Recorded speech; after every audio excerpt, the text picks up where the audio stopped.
जो होता है वह अच्छे के लिए होता है। एक बार की बात है, एक राजा तलवारबाजी कर रहा था तो अचानक से उसकी उंगली में कट लग गया। तो पास खड़े मंत्री अचानक बोल उठे, राजा साहब चिंता ना करें, जो होता है अच्छे के लिए होता है। यह सुनते ही राजा को गुस्सा आ जाता है।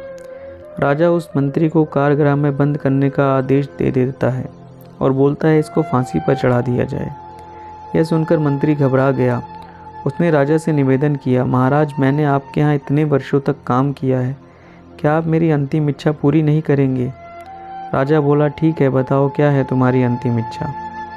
मंत्री बोला, कृपया मुझे 10 दिन का समय दे दीजिए, उसके बाद आप मुझे जो चाहे वो सज़ा दे दीजिए। राजा ने उसकी अंतिम इच्छा मान ली।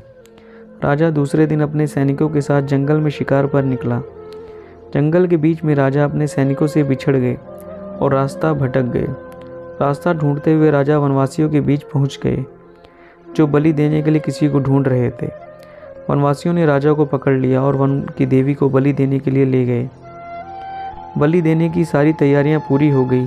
जैसे ही राजा को बलि देने के स्थान पर ले जाया गया, वहां खड़े बुजुर्ग की नज़र राजा की खंडित उंगली पर पड़ी। उसने आवाज़ लगाई कि ये तो खंडित है, इसकी बलि नहीं दी जा सकती। तो वनवासियों ने राजा को छोड़ दिया।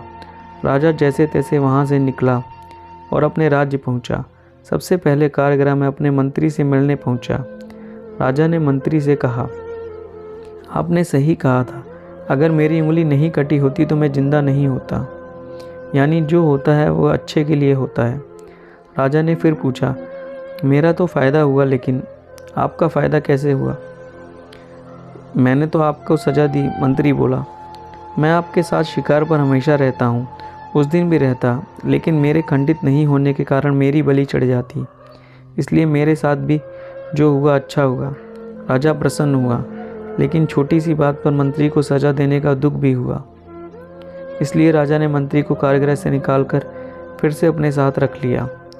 शिक्षा। दोस्तों, अपने जीवन में बहुत से उतार चढ़ाव आते रहते हैं। कभी कभी कुछ चीज़ें भी मन के मुताबिक नहीं होती हैं। इस कारण से कभी निराश नहीं होना चाहिए। हमेशा याद रखें, जो होता है अच्छे के लिए होता है। भले ही कुछ अच्छा हो या ना हो, लेकिन उस परिस्थिति के प्रति सकारात्मक नज़रिया रखने से उसका प्रभाव बहुत कम हो जाता है।